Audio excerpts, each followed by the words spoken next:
Monsieur le Premier ministre, président de la Fondation pour la mémoire de l'esclavage, Madame la représentante de la présidente de la région Île-de-France, Monsieur le représentant du président du Sénat, Monsieur et Madame les ministres, Monsieur le député, Messieurs les ambassadeurs, Mesdames et Messieurs les parlementaires, Mesdames et Messieurs les élus locaux, Mesdames, Messieurs.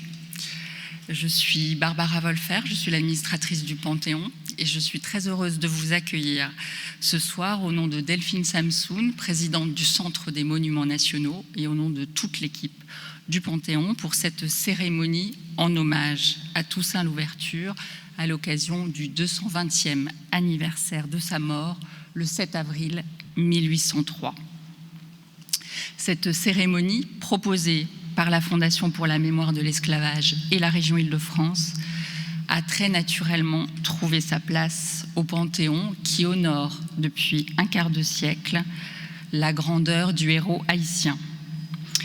Il y a en effet 25 ans, presque jour pour jour, le 27 avril 1998, le gouvernement faisait graver au Panthéon, à l'occasion du 150e anniversaire du décret d'abolition de l'esclavage de 1848, 2 inscriptions, l'une à la mémoire de Toussaint Louverture et l'autre à celle de Louis Delgray, 2 grandes figures des combats contre l'esclavage, 2 héros de la liberté. Triple anniversaire donc en ce mois d'avril 2023, celui de la mort de Toussaint Louverture, celui de la seconde abolition de l'esclavage et celui de l'hommage rendu au Panthéon aux combattants de la Révolution haïtienne. L'inscription dédiée à Toussaint Louverture est située à l'entrée du caveau où repose Victor Schœlcher, soulignant sa place de précurseur et permettant aux visiteurs de tisser les fils d'une histoire des conquêtes de la liberté. Les 2 hommes ne sont pas seuls. Nombreux sont ceux et celles honorés au Panthéon qui incarnent, avant ou après eux, en inspirateur ou en héritier, les combats en faveur de la justice, de l'égalité des droits, de la dignité. De Diderot à Joséphine Baker, en passant par Condorcet, l'abbé Grégoire ou encore Aimé Césaire.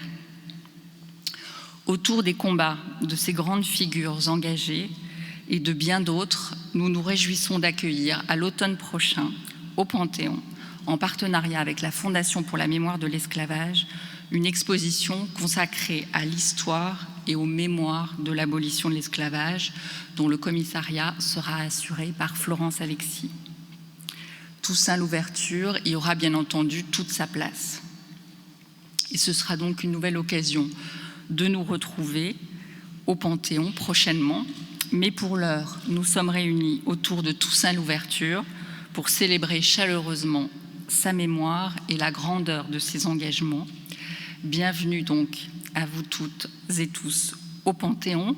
Je vous souhaite une très belle soirée et j'ai le grand plaisir d'annoncer Jimmy Jean-Louis qui sera notre maître de cérémonie ce soir.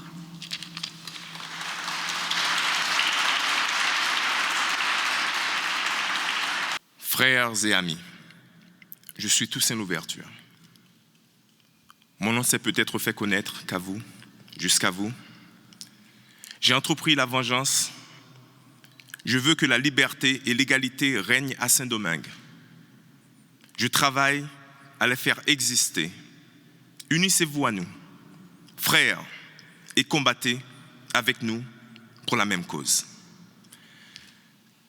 C'est avec cette déclaration que Toussaint Louverture fait son entrée dans l'histoire.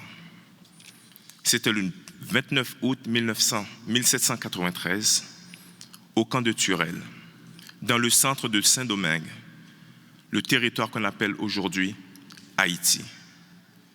La colonie française était déchirée depuis 2 ans par l'insurrection des esclaves révoltés. Toussaint était un chef du soulèvement.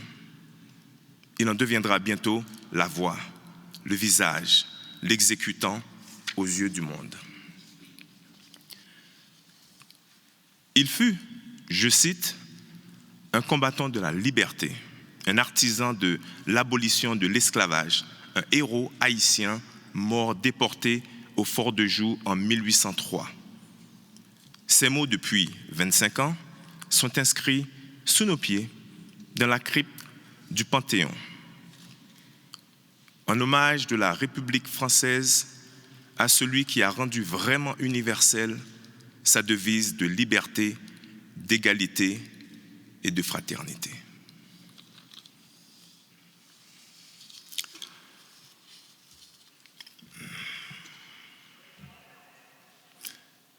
Monsieur le ministre, Monsieur le Premier ministre et président de la Fondation de la mémoire de l'esclavage, Madame la représentante de la présidente de la région de l'Île-de-France, Monsieur l'ambassadeur d'Haïti en France, Mesdames et Messieurs, les élus de vos grades et qualités, Madame l'administratrice du Panthéon, pas facile à dire ça,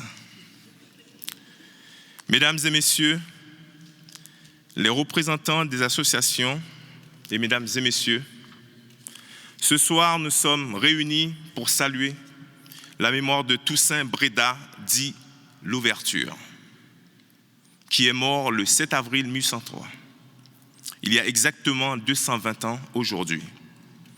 Donc je remercie la Fondation pour la mémoire de l'esclavage et la région Île-de-France d'avoir pris l'initiative de cette cérémonie.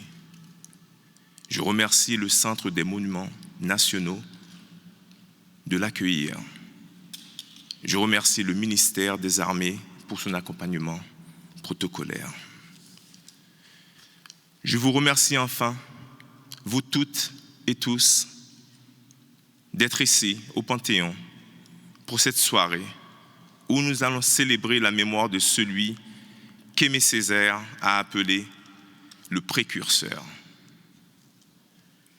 Nous le ferons en 3 temps. Nous commencerons par les discours officiels, bien entendu, puis nous écouterons Pierre Buteau, Éric Sorey et les élèves de l'école de la deuxième chance évoquer l'homme, son héritage, ses paroles. Et nous terminerons en musique avec Emeline Michel, accompagnée de ses musiciens, et James Germain.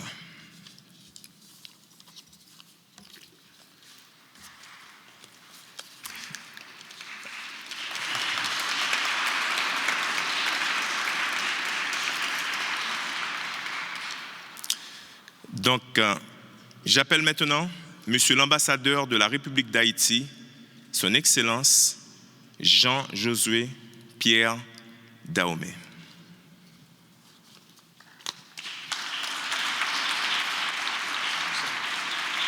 Monsieur le Premier ministre, président de la Fondation pour la mémoire de l'esclavage, Monsieur le ministre de l'Éducation nationale, Monsieur le sénateur, Mesdames, Messieurs les élus, Monsieur le député,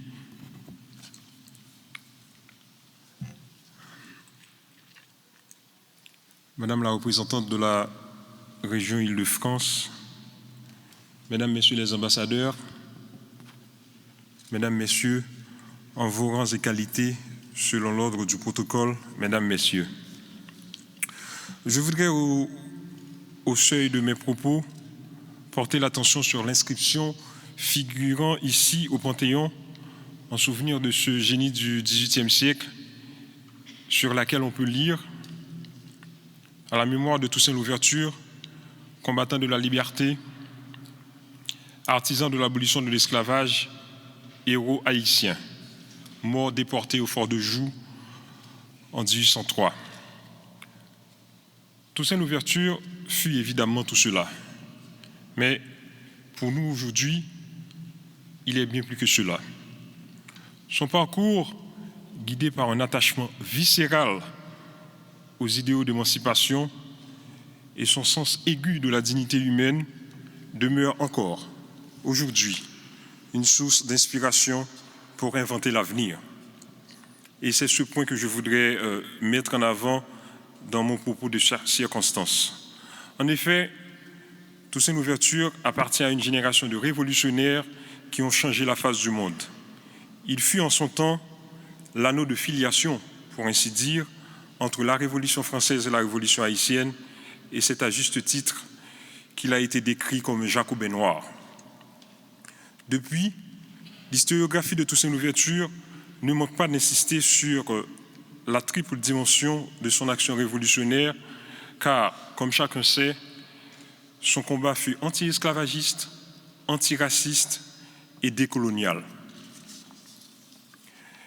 Imprégné des idéaux républicains, Toussaint Louverture fut le précurseur d'un mouvement appelé à faire vaciller dans le monde les barrières de discrimination raciale, tout en étant le premier véritable héros du monde postcolonial. Ainsi, commémorer sa mémoire aujourd'hui, c'est célébrer son attachement à la dimension universelle des valeurs de liberté, d'égalité, de fraternité, valeurs qui restent chères à nos deux républiques, haïtienne et française.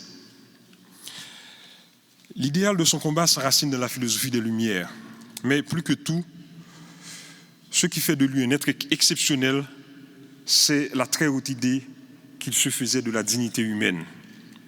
De ce point de vue, Toussaint Louverture aura été, la vie de Toussaint Louverture aura été une magnifique leçon d'humanisme. Car, bien qu'il soit né dans la servitude, sa condition d'esclave n'a pas altéré son sens de la dignité humaine. Au contraire, il a su s'élever, comme il l'a dit lui-même, de l'esclavage pour prendre son envol dans la région des Aigles. Par ailleurs, même lorsqu'il était au fait de son ascension, en tant que général en chef de l'armée et gouverneur de Saint-Domingue, il n'a jamais cessé d'en appeler aux droits de l'humanité en faveur de son peuple. Voilà pourquoi nous pouvons dire que c'est sous son impulsion, c'est sous l'impulsion de l'action révolutionnaire de Toussaint Louverture que les droits de l'homme ont atteint leur dimension concrète au-delà des frontières de race, de couleur et de conditions sociales. Je voudrais par ailleurs profiter de cet hommage bien mérité à Toussaint pour vous délivrer un double message qui saura, je l'espère, articuler le passé et le présent. Le premier message consiste à vous dire que nous sommes tous des héritiers de Toussaint Louverture. Notre présence ici, ce 7 avril, au Panthéon, n'a pas pour seul objectif de perpétuer le souvenir de ce grand homme, mais aussi et surtout de nous rappeler que nous sommes tous ses héritiers, car son héritage, ce sont les valeurs républicaines. L'héritage louverturien, c'est la liberté pour tous au-delà des frontières. L'héritage louverturien, c'est l'égalité des droits et l'égalité des conditions. C'est aussi la fraternité universelle, une fraternité des peuples qui se manifeste aujourd'hui à travers l'amitié franco-haïtienne. Dans ce sens, Toussaint Louverture reste et demeure pour nous un père et un repère. Je me félicite d'ailleurs de la haute reconnaissance que les deux pays accordent à Toussaint Louverture comme figure historique transcendante et héros de l'émancipation universelle. Le deuxième message que je voudrais vous adresser renvoie à la situation actuelle du peuple de Toussaint Louverture, dans la Caraïbe. Bien que Toussaint incarna la cause de la liberté et de l'égalité avec la plus haute dignité, le peuple de Toussaint Louverture, ce peuple noir, pionnier en matière d'appropriation des valeurs républicaines, voit aujourd'hui sa cause osciller entre le scepticisme et le désespoir. Mais permettez-moi de vous dire, mes chers amis, que la cause haïtienne ne doit pas être laissée aux aléas des conjonctures dévastatrices. Voilà pourquoi je prends à témoin la mémoire de Toussaint Louverture pour vous enjoindre, la France républicaine à une solidarité plus agissante en faveur de la cause haïtienne. En ce moment, la cause haïtienne est celle de la protection et de la sécurité d'un peuple digne, mais en proie à la violence aveugle du grand banditisme. La cause haïtienne est celle de la reconstruction d'une économie en lambeaux et de l'éradication de la pauvreté extrême. Elle est celle de la justice et du redressement des institutions. La cause haïtienne est celle de la stabilité politique et d'une démocratie enfin fonctionnelle dans le pays. Pour la mémoire de Toussaint Louverture, érigée ici en testament de nos liens fraternels, pour la France républicaine et pour Haïti, premier peuple noir républicain du monde, je vous enjoins à la solidarité avec la cause haïtienne. Mon pays est l'otage d'une longue suite de conjonctures meurtrières. La chape de plomb de l'insécurité qui s'abat aujourd'hui sur la société haïtienne ne doit pas nous laisser indifférents. Faisons en sorte que ce calvaire n'aboutisse point à l'agonie de ce pays. Haïti, qui a vu s'épanouir toutes les libertés. Je vous remercie.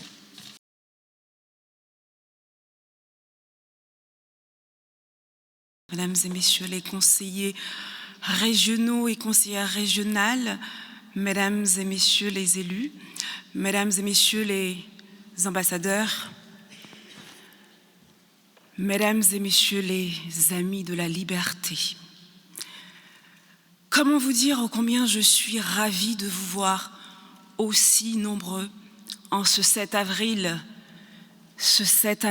qui pour moi, élu originaire d'Haïti, représente tant, 220 ans que Toussaint Louverture trouva la mort au fort de Joux. Je ne suis pas historienne et nous avons la chance d'avoir le professeur Buteau et Éric Sauret qui vous parleront de Toussaint Louverture. Alors moi, la présidente de région Valérie Pécresse ne pouvait être présente et c'est un devoir pour moi que d'être là aujourd'hui. Je vais vous faire une petite confidence, ça fait déjà 1 an que nous travaillons sur ce projet.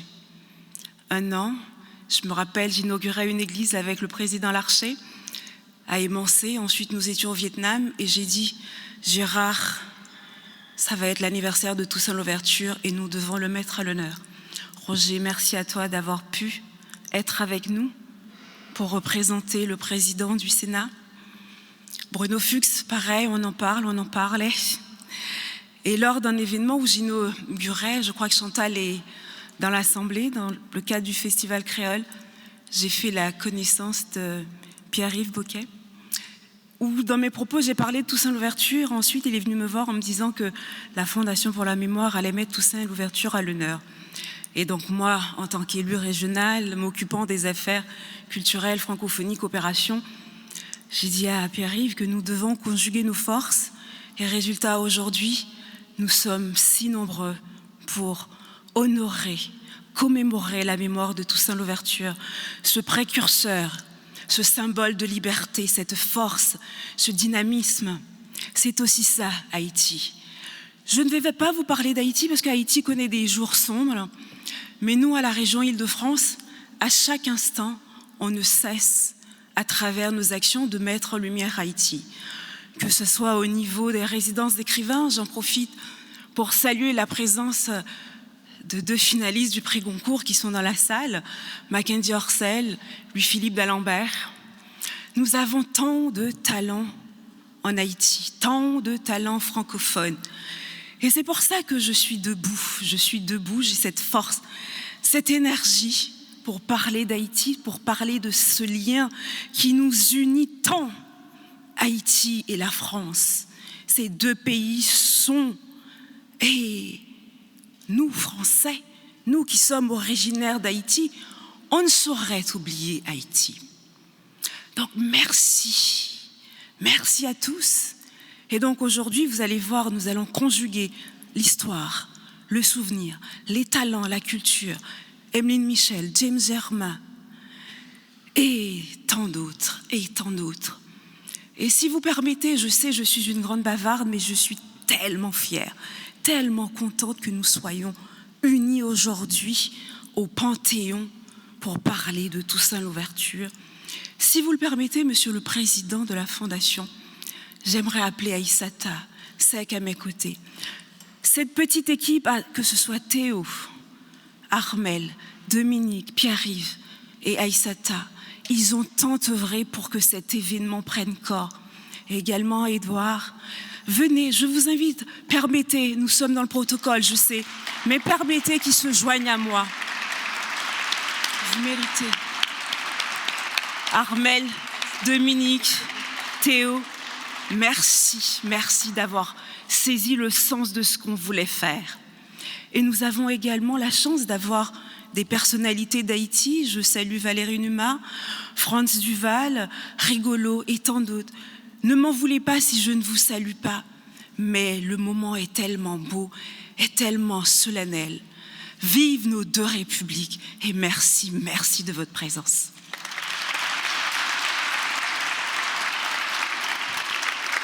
Monsieur le Premier vice-président du Sénat, Monsieur le député,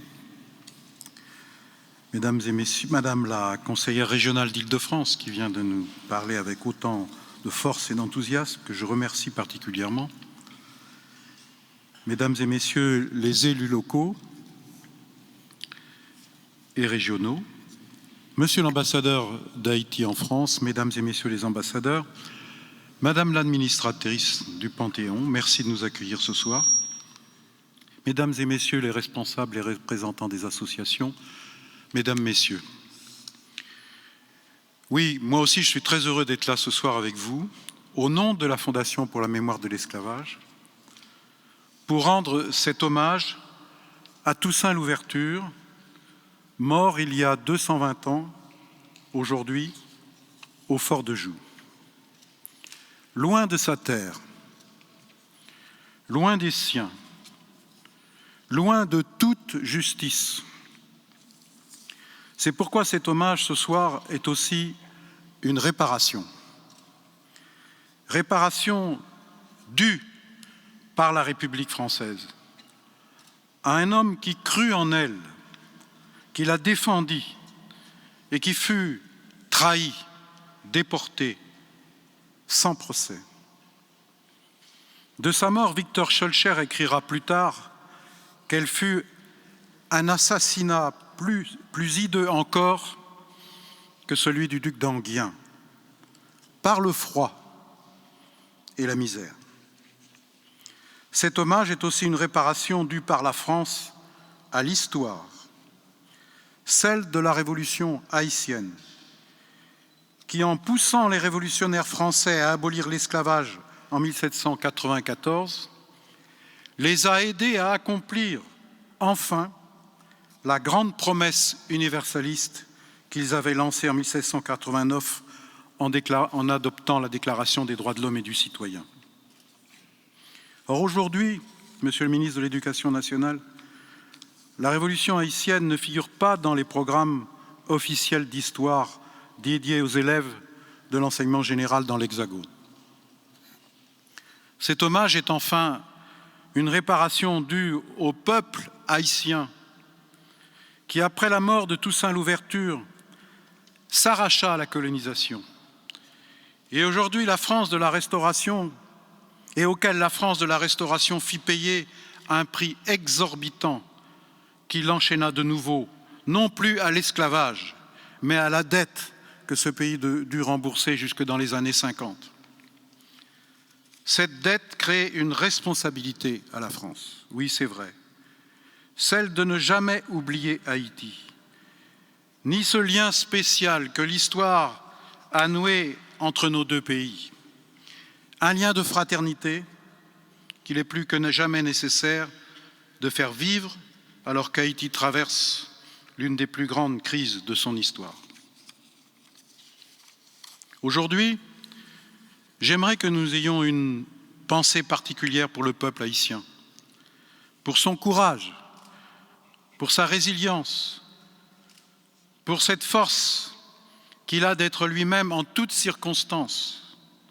Et je forme le vœu qu'il ne reste pas seul face aux épreuves terribles auxquelles il est soumis depuis trop longtemps. Cette force, Mesdames, Messieurs, continue de parler au monde, comme elle le faisait par la bouche de Toussaint Louverture, comme elle l'a fait ensuite dans les mots de la Déclaration d'indépendance d'Haïti, comme elle continue de le faire depuis plus de 200 ans, dans l'inspiration de tous ces artistes qui portent ce message de liberté et d'égalité depuis Haïti et dans la diaspora. Mesdames, Messieurs, oui,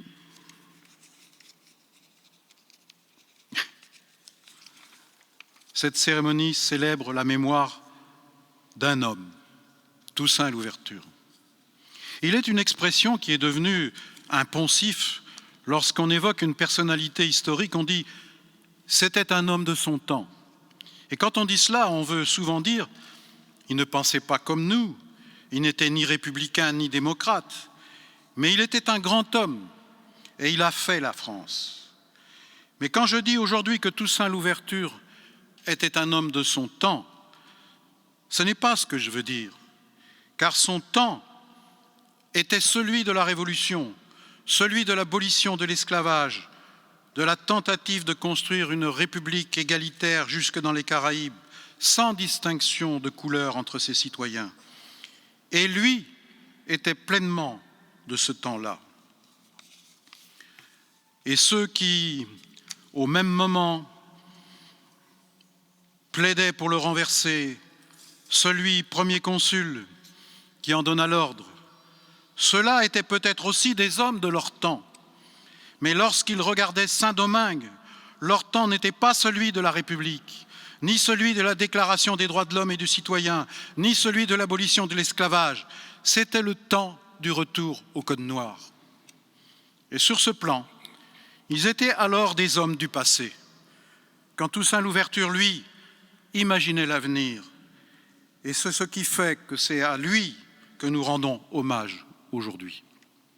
À cet hommage, je souhaite associer les hommes et les femmes qui furent à ses côtés dans ces années décisives et qui poursuivirent la lutte ensuite, après sa mort, jusqu'à l'indépendance d'Haïti au 1er janvier 1804. À eux et à elles, ainsi qu'à toutes celles et tous ceux qui, depuis le XVIe siècle, se sont battus contre l'esclavage, se sont battus pour la liberté, l'égalité et la dignité humaine en France et dans ses colonies. La Fondation pour la mémoire de l'esclavage et le Centre des monuments nationaux, comme vous l'avez rappelé, Madame l'administratrice, vont consacrer cet automne une exposition exceptionnelle ici au Panthéon, à ces hommes et à ces femmes qui nous inspirent et qui, comme l'avait dit Aimé Césaire, sont aussi des précurseurs. Je vous donne donc rendez-vous, mesdames et messieurs, à la fin de cette année pour découvrir toutes ces figures inspirantes et célébrer ensemble leur combat plus que jamais d'actualité pour la liberté, pour l'égalité, contre le racisme, contre les discriminations, contre toutes les formes de colonialisme. Je vous remercie d'être venus aussi nombreux et nombreuses ce soir et présents autour de cette grande figure de Toussaint Louverture.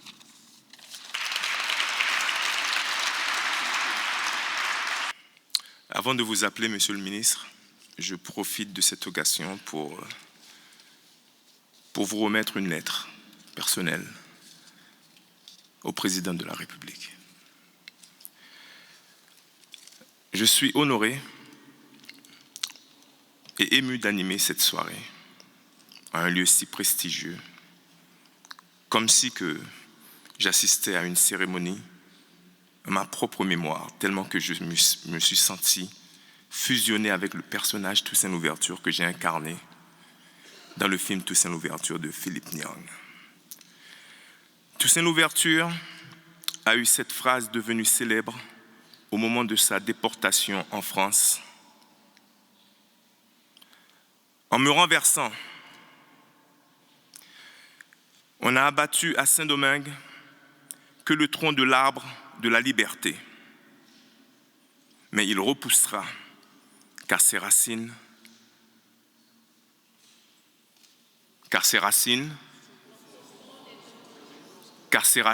sont profondes et nombreuses.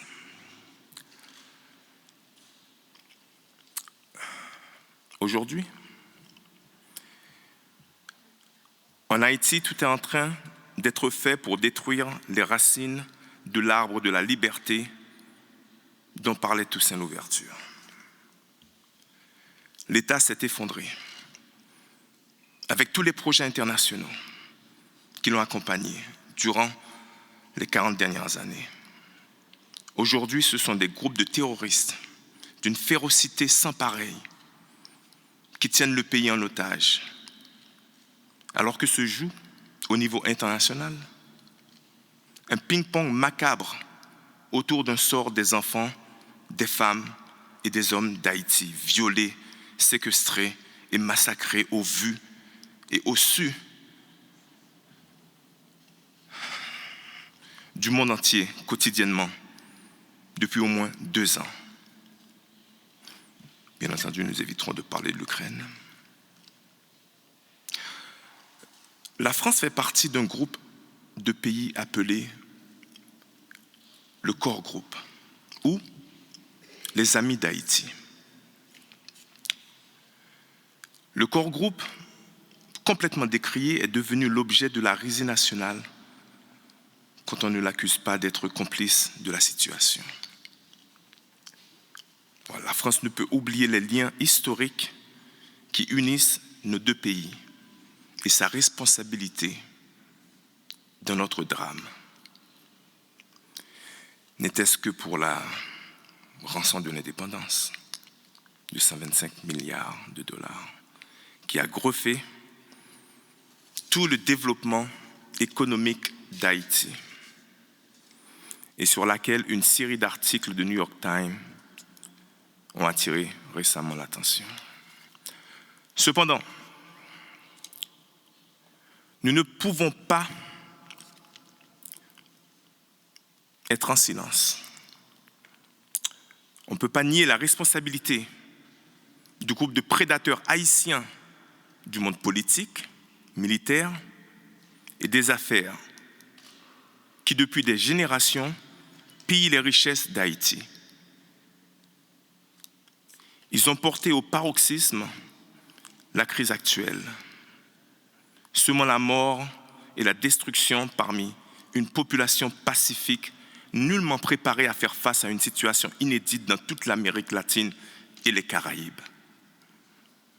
Pour toutes ces raisons, je pense, et pardonnez ma franchise, comme beaucoup de mes compatriotes, que la France a un devoir d'assistance concrète à un peuple en danger de mort. En faisant tout ce qui est en son pouvoir afin de, premièrement, pacifier le pays, en appuyant immédiatement toute initiative locale et internationale qui permette la mise hors d'état de nuire de toutes les bandes armées du territoire haïtien. Deuxièmement, soutenir toute initiative des Nations Unies et des pays comme les États-Unis, le Canada, ceux de l'Union européenne, de l'OEA et de la CARICOM, qui veulent unir leurs forces pour soutenir les efforts des groupes représentatifs de la société civile, malgré leur division, afin de mettre sur pied les institutions de l'État et l'économie du pays. C'est à cette étape qu'il faut penser à une aide, type plan Marshall,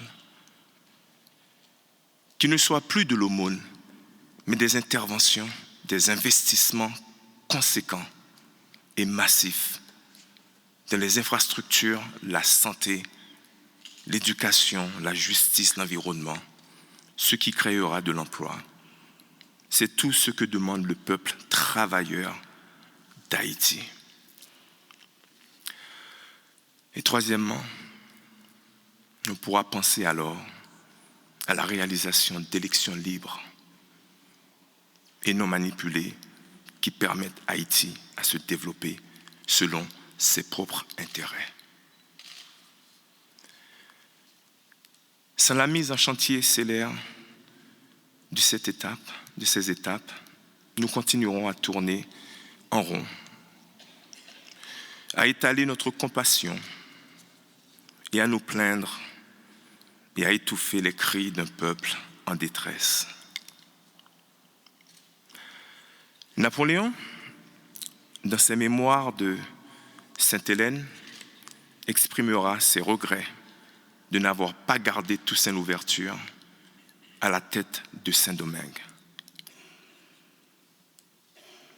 Mais c'était trop tard.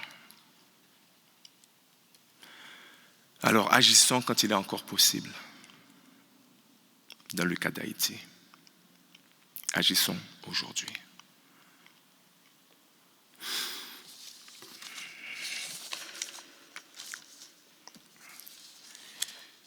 Donc j'appelle Monsieur le ministre de l'Éducation, Monsieur Pep Ndiaye.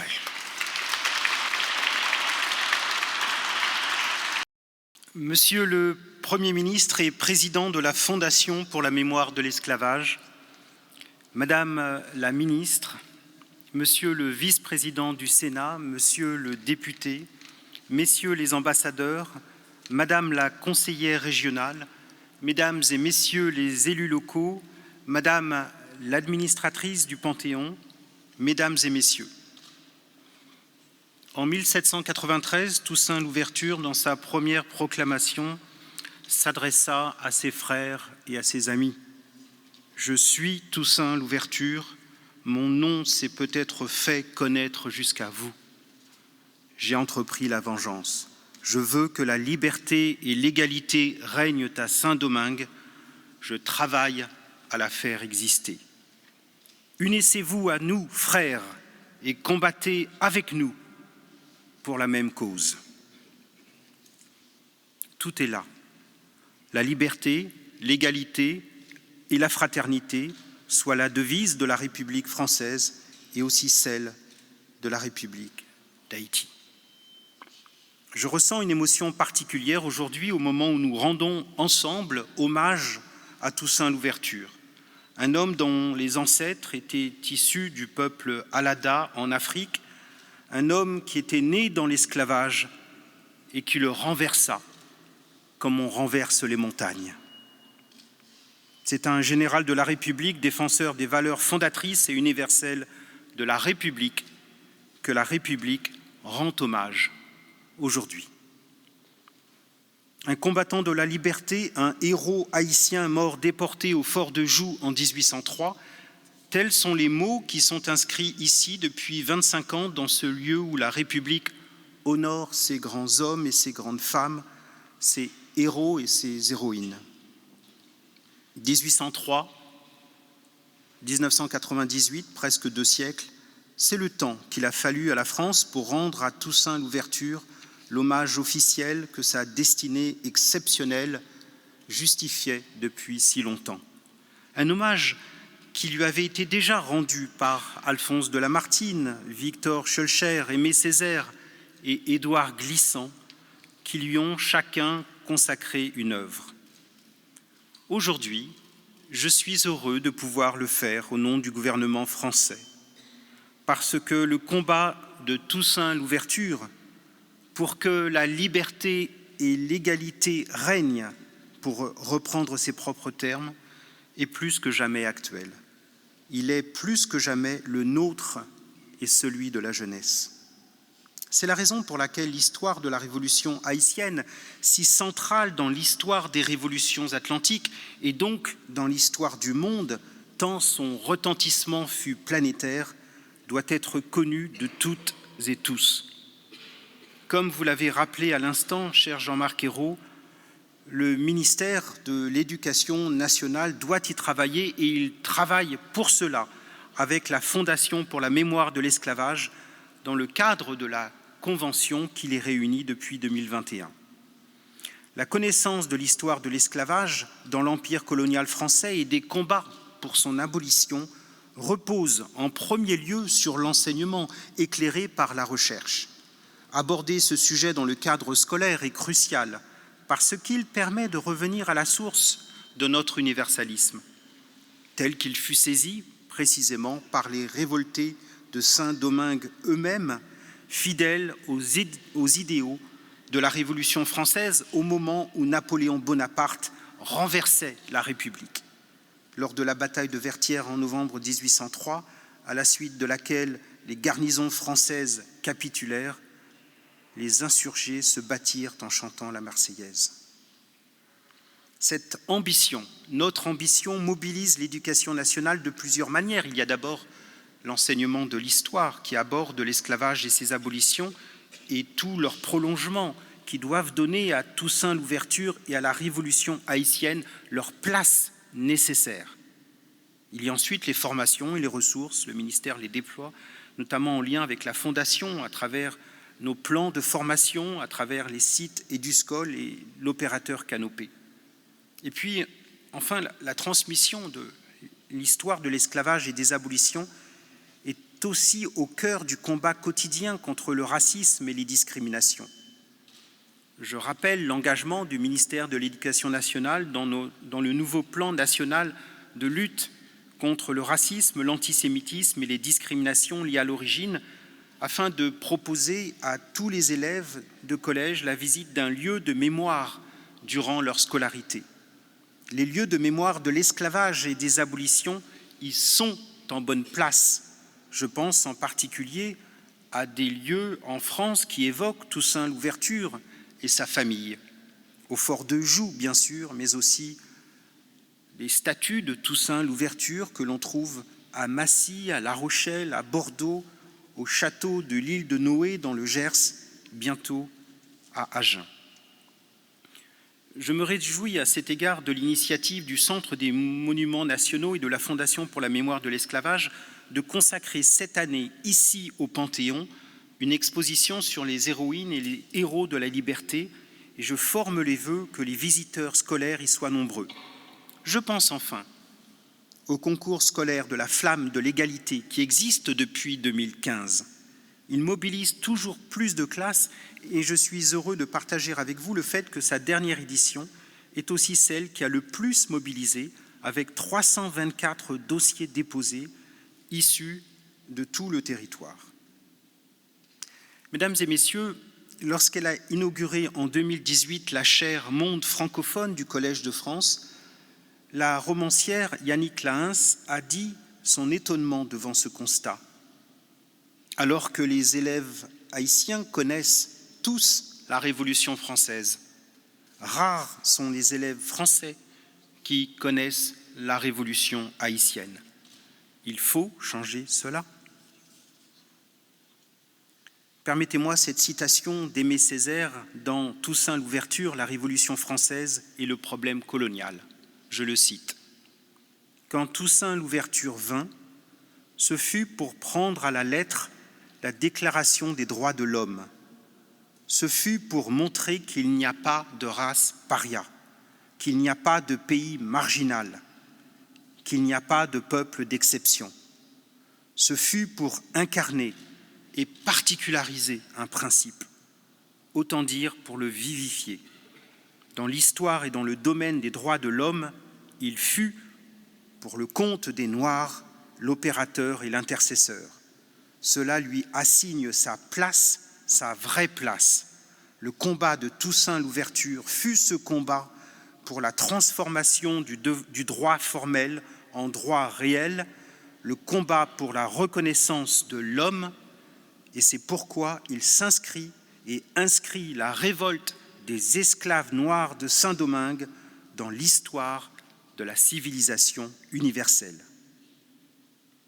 Ce que cette cérémonie s'emploie à réparer ce soir, c'est l'oubli, c'est l'effacement de Toussaint Louverture alors qu'il est partie intégrante de notre histoire, l'histoire des empires, l'histoire de la décolonisation, mais aussi l'histoire intellectuelle, l'histoire culturelle du monde des humains, afin que, comme l'a écrit Michel Rolf Trouillot il y a près de 30 ans, ce passé ne soit plus passé sous silence. Mesdames et messieurs, en quittant Saint-Domingue, Toussaint Louverture déclara pensivement « En me renversant, on n'a abattu à Saint-Domingue que le tronc de l'arbre de la liberté des Noirs. Il repoussera par les racines parce qu'elles sont profondes et nombreuses. Puisse cet arbre de la liberté fleurir et refleurir chaque année. Puissent ses racines courir de la terre chaude d'Haïti à celle froide de l'Ukraine martyrisée. Car cet arbre-là, celui de Toussaint Louverture, est l'arbre universel et immortel de l'aspiration intransigeante de tous les opprimés et de tous les aliénés à affirmer leur liberté. Vive la mémoire de Toussaint Louverture, vive nos deux républiques, vive Haïti, vive la France. Monsieur le Premier ministre, président de la Fondation de la mémoire de l'esclavage, Monsieur le ministre, Madame la ministre, Monsieur le vice-président du Sénat, Monsieur le député, Madame la représentante de la présidente de la région Île-de-France, Mesdames, Messieurs les élus, Monsieur l'ambassadeur d'Haïti à Paris, Monsieur l'ambassadeur d'Haïti au Canada qui nous fait l'honneur de sa présence ici, Mesdames, Messieurs, distingués invités.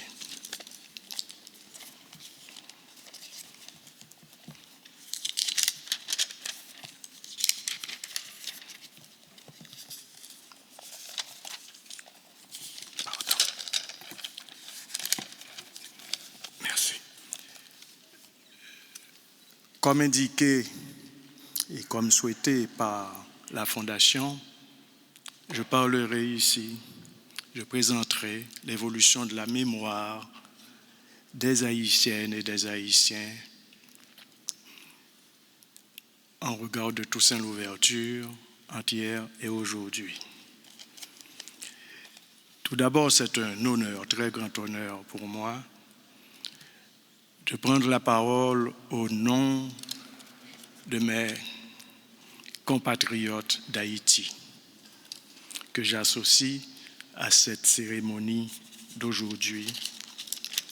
Cérémonie en ce lieu sacré où repose Toussaint Louverture. C'est son hommage, en hommage à Toussaint ce soir, où repose Toussaint Louverture en compagnie d'autres esprits illustres, de grandes figures, de puissantes figures qui ont fait la grandeur de la France. En l'année 1944, Aimé Césaire, qui a séjourné en Haïti, s'irritait souvent de la place, de l'importance qu'accordaient les Haïtiennes, les Haïtiens à la mémoire de Dessalines au détriment de Toussaint Louverture.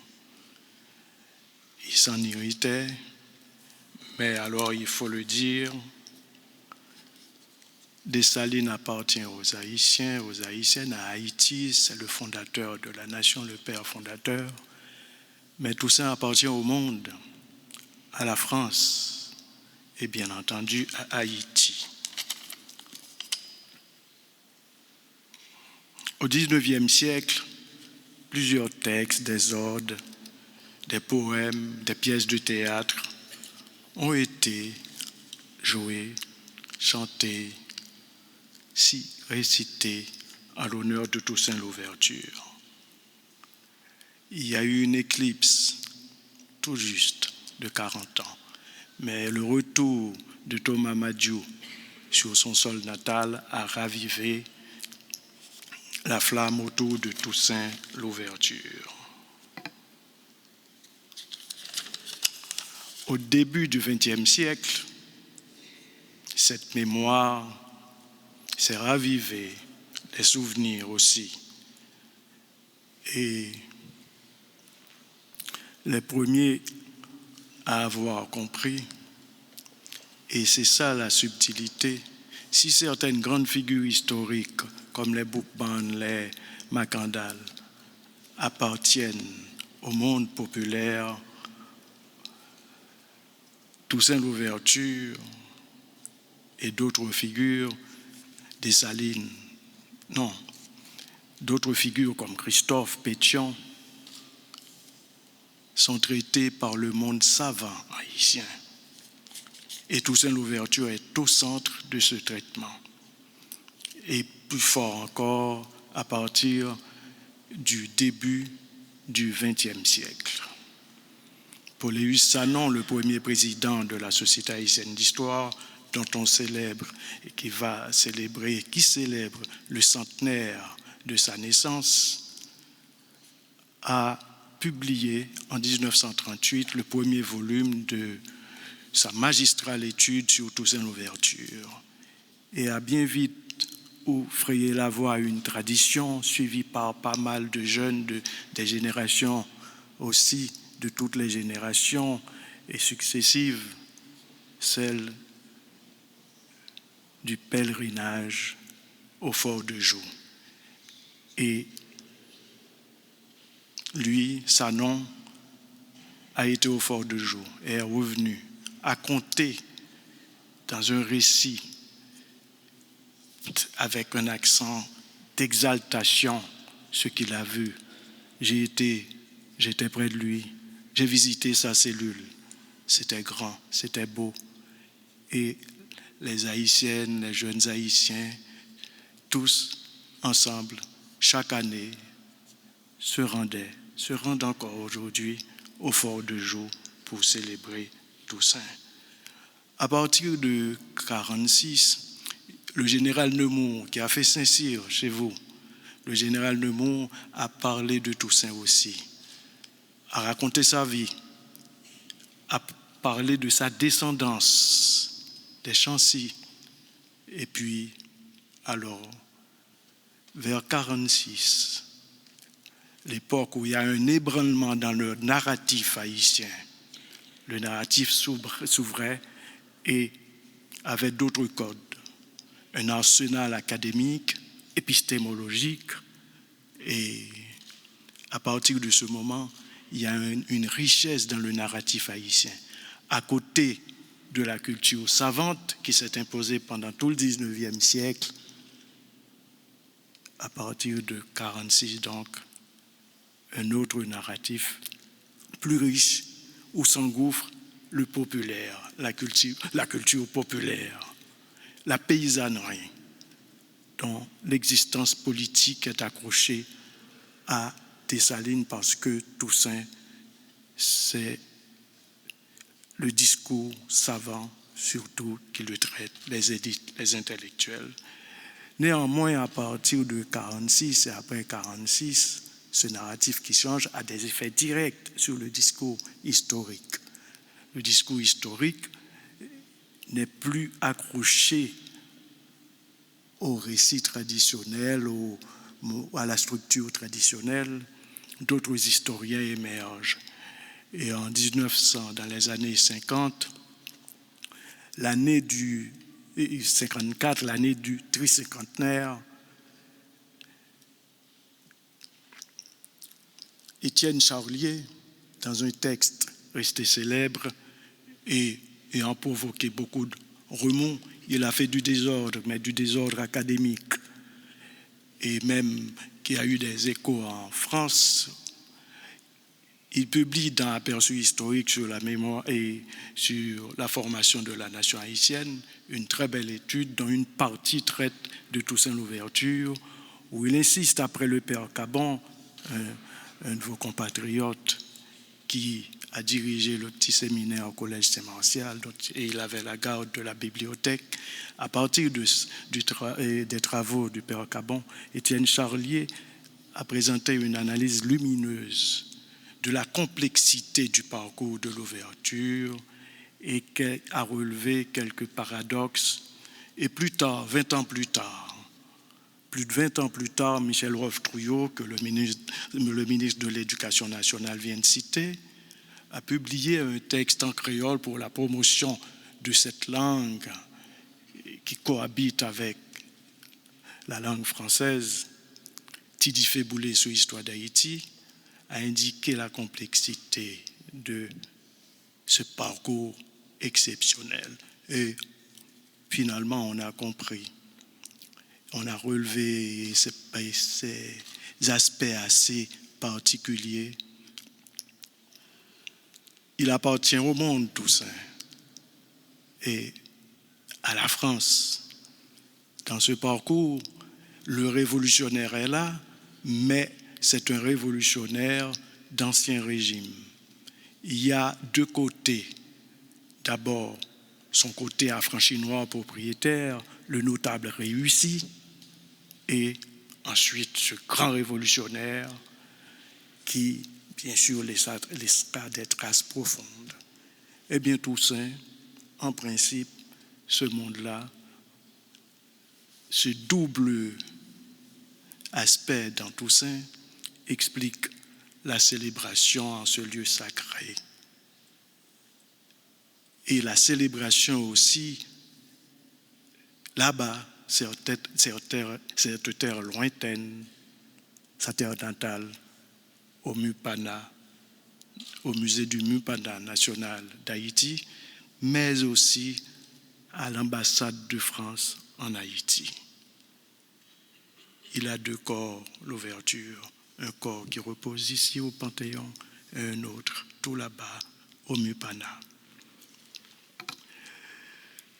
La sortie post-duvalérienne de la société haïtienne et du personnel politique a été douloureuse mais incomprise. C'est pour ne l'avoir peut-être pas assez comprise, cette sortie. Cette sortie était difficile et complexe et pour n'avoir pas assez compris la nature du régime de Duvalier et pour ne l'avoir pas compris, Haïti est plongé dans une crise profonde, très grave. Mais la crise est encore plus grave parce qu'elle est doublée d'une crise du narratif haïtien. Les Haïtiens ne parlent plus comme autrefois, de manière raisonnable, de leur pays, des Haïtiens et des Haïtiennes. Le narratif est livré au gros bon sens, est livré aussi à des dérives. Et la crise s'accentue. Devant cette détresse, très cher Toussaint, tu me pardonneras ce ton pas trop familier, mais le 220e anniversaire de l'annonce de ton décès en cette fin de matinée du 7 avril 1803 pousse à la familiarité et au sans-gêne. Toussaint, je te prie, que ton ombre illumine plus intensément cette république, cette vieille république d'Haïti. Tu n'as pas vu sa naissance, mais elle n'a pas su non plus. Tu l'as fabriquée, c'est vrai. Tu as contribué en partie à la façonner, à la fabriquer, mais elle n'a pas su honorer la mission civilisatrice que tu avais dévolue à son peuple. Je te prie, Toussaint, de continuer d'irriguer le grand récit des peuples que les deux révolutions dont tu as été l'habile serviteur ont achevé d'étoffer. Merci à toi, vieux Toussaint. Merci à toi de nous avoir initiés à l'apprentissage de l'effort du rapprochement des peuples. Que la belle cérémonie de ce soir, vouée au croisement des mémoires, symbolise tant. Merci à vous.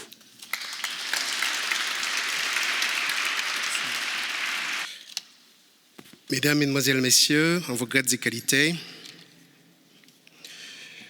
je ne vais pas repasser en revue tous les titres qui ont été énoncés tout à l'heure. On les a retenus, mais je voudrais juste remercier Madame la représentante de la région Île-de-France, chère Anne-Louise. Merci beaucoup d'avoir organisé cette belle cérémonie. Je sais que ce combat pour Toussaint Louverture, tu le portes depuis très très longtemps. Et depuis au moins 1998. Et ce soir, quand je vois autant de personnes, je me dis, c'est déjà ça, la première idée de ce qu'est Toussaint Louverture comme homme universel. Ma mission est de vous parler de cet homme, de vous parler de sa dimension universelle. C'est l'avocat abolitionniste américain Wendell Phillips qui a été le premier à montrer la dimension universelle de Toussaint Louverture. Dans un discours prononcé à Boston et à New York en 1861, Wendell Phillips a placé Toussaint Louverture dans la même catégorie que Phocion, général et homme d'État de la Grèce antique. Il l'a placé dans la même catégorie que Brutus, juriste et sénateur de la Rome antique. Il l'a placé dans la même catégorie que John Hamden, parlementaire britannique, dans la même catégorie que Lafayette, général français, qui a participé à la guerre d'indépendance des États-Unis, dans la même catégorie que George Washington, ancien président américain, et enfin dans la même catégorie que John Brown, abolitionniste américain. Et nous savons tous ce qui est arrivé à John Brown, parce qu'il s'est battu pour les droits des Noirs.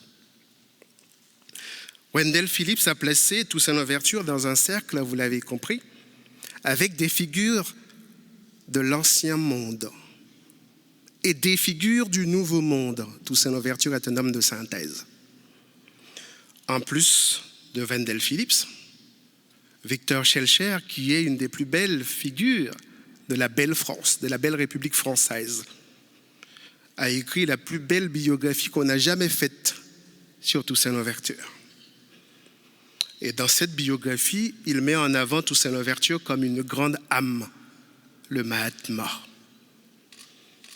Et dans le même esprit, on peut placer toutes les grandes figures politiques, toutes les grandes figures intellectuelles qui ont, à travers le temps, que ce soit Lamartine, Glissant, comme cela a été dit tout à l'heure, Césaire, Jean Métellus, Pierre Pluchon, Madison Smart Bell, ils ont tous veillé à dresser un portrait magnifique de Toussaint Louverture dans des ouvrages qui resteront pour l'éternité. Autrement dit, à travers le temps et à travers l'espace, toutes les grandes figures ont fait en sorte d'apporter leur pierre dans la construction de l'image de Toussaint Louverture comme homme universel. Mais si Toussaint Louverture est un homme universel, c'est grâce à son œuvre, c'est grâce à son travail, parce que Toussaint Louverture est l'exemple d'une réussite, l'exemple de l'homme qui a dépassé sa condition. Il était né, si on l'a bien compris, pour avoir la condition d'un esclave, parce qu'en ce temps-là, quand on était noir, on ne pouvait être que cela. Eh bien, grâce à ses talents, grâce à ses vertus, il a atteint la dimension de l'homme de Vitruve. L'homme de Vitruve, vous le savez, c'est un portrait en pied de Léonard de Vinci. C'est une très belle œuvre qui suscite une admiration universelle. Cet homme fort, installé au centre du monde, avec les deux jambes écartées, les deux bras écartés, et puis la tête qui domine l'espace. Quand on voit cela, eh bien, on se dit qu'on a là un homme ancré entre le ciel et la terre, comme l'arbre dont on a parlé tout à l'heure et dont je reparlerai. Pour moi, Toussaint Louverture, c'est cet homme-là qui incarne l'idée d'élévation, qui incarne l'implantation et l'élévation. L'implantation de Toussaint Louverture, tout à l'heure, il a été dit qu'il y avait toujours chez lui deux faces. Eh bien, c'est l'enracinement dans deux territoires, Saint-Domingue, la France. Haïti, la France, c'est toujours la même médaille avec son revers et son avers. Avec Toussaint Louverture, on comprend que l'homme a toujours une dimension plurielle. Il peut être d'ici et d'ailleurs. Et les deux bras de Toussaint Louverture, en tant qu'homme de Vitruve, eh bien, c'est ce que j'appelle les armes du dire et du faire, au sens de Savonarole. Les armes du verbe et de l'action. Qu'est-ce qu'il a fait, Toussaint Louverture? Il a dit à Saint-Domingue, je ne veux plus d'esclavage. Il l'a aboli. Il a dit à Saint-Domingue, tous les hommes naissent, vivent et meurent libres et français. Il a dit, pour qu'un homme puisse avancer dans la vie, il lui faut des droits. Eh bien, dans sa constitution de 1801, Toussaint Louverture va consacrer tous les droits qu'on connaissait en France et qu'on voulait refuser à ceux qui vivaient à Saint-Domingue uniquement parce qu'ils étaient noirs. Tous les droits, le droit de propriété, la liberté, la sécurité, l'interdiction de l'arrestation arbitraire, le droit de pétition, le droit de l'association, etc. Imprégné de la pensée de Montesquieu, Toussaint Louverture va faire en sorte que la séparation des pouvoirs soit une réalité. On a une assemblée qui vote des lois, une assemblée qui vote le budget, une assemblée qui contrôle l'exécutif. L'exécutif, c'était un gouvernement qui avait les rênes administratives pour affermir la sécurité à Saint-Domingue, pour défendre l'intérêt des habitants, pour faire en sorte qu'ils vivent en sécurité. Je dis cela sans faire référence à ce qui se passe aujourd'hui. Il y avait également un pouvoir judiciaire. Et Toussaint Louverture considérait que bien l'homme, le citoyen, avait des droits, mais personne ne devait porter atteinte à ses droits. Et donc, on avait le droit de se faire juger. Voilà une partie du travail de Toussaint Louverture, c'est-à-dire avoir une pensée, avoir une conduite et puis surtout dire ce qu'il fait. Et pour le faire, avoir une règle qui est la Constitution. Et il va faire tout cela avec un zèle infatigable. Il va faire preuve d'une fermeté à toute épreuve. Et c'est la raison pour laquelle j'ai dit que Toussaint Louverture, c'est l'homme de Vitruve. Mais l'homme de Vitruve, c'est ce qu'on voit, les jambes, les bras, la tête.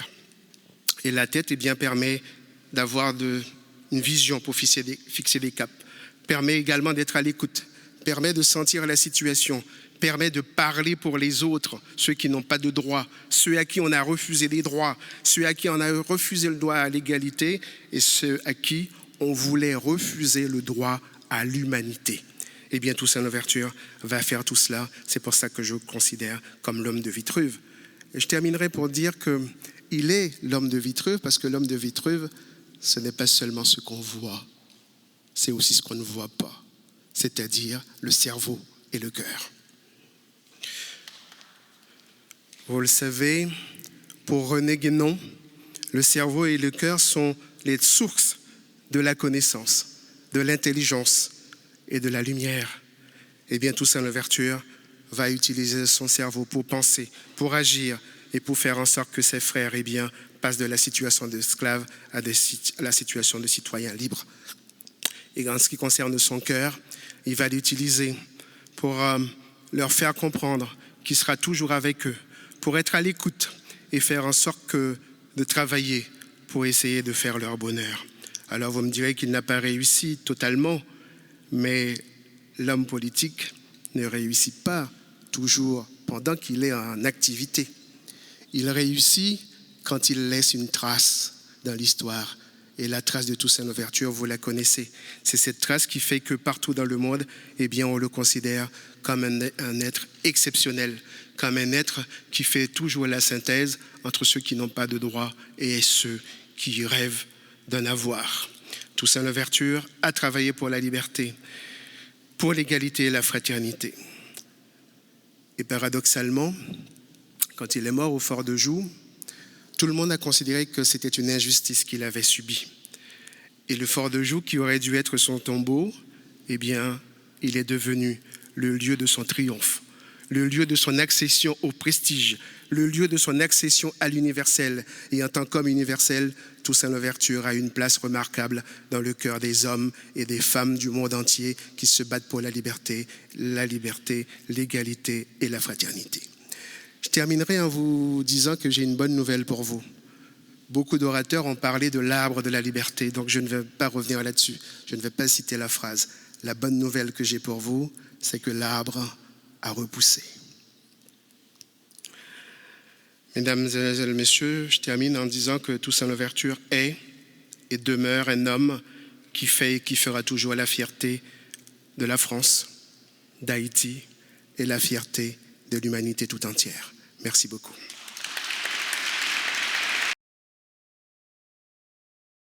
Vincent-Marie Viennot de Vaublanc, qui regrette le temps de l'esclavage.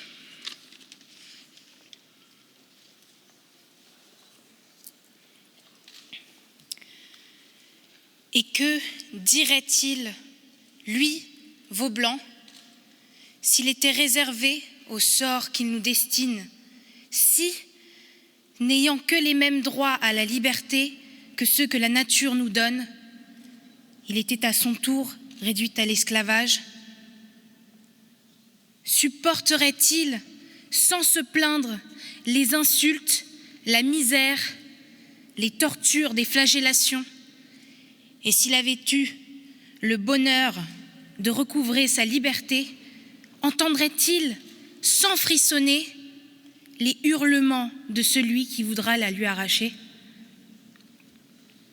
Nous savons, néanmoins, qu'il ne doit exister chez les hommes, quelle que soit leur couleur, qu'une seule distinction, celle des bons d'avec les méchants.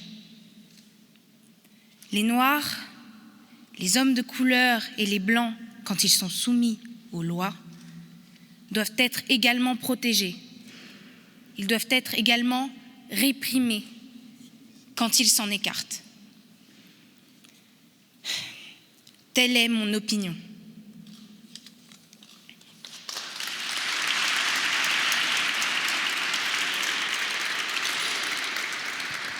Quelques mois plus tard, Toussaint Louverture prévient le gouvernement que les nouveaux libres n'accepteront jamais de retourner en esclavage.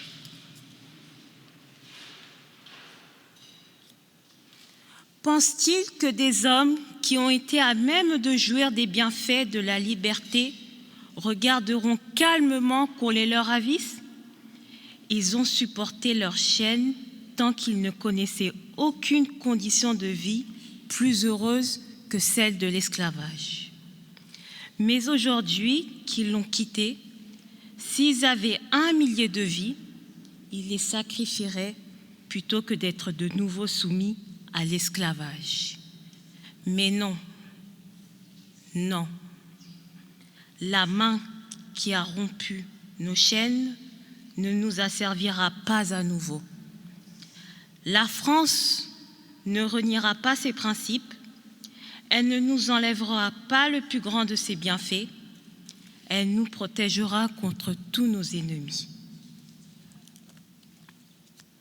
Elle ne permettra pas que sa morale sublime soit pervertie, que ses principes qui sont son plus grand honneur soient détruits, et que son décret du 16 Pluviose, 4 février 1794, qui est un honneur pour l'humanité, soit révoqué.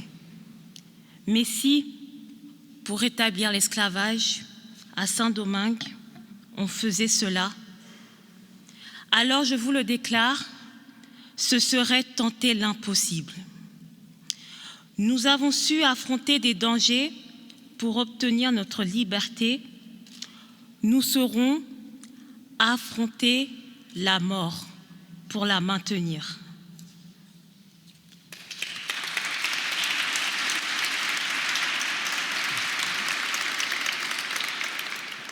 En 1802, trahi par Napoléon Bonaparte, Toussaint Louverture prononce ces derniers mots avant de quitter sa terre natale, que bientôt va devenir Haïti. Que la jeunesse répète ces mots.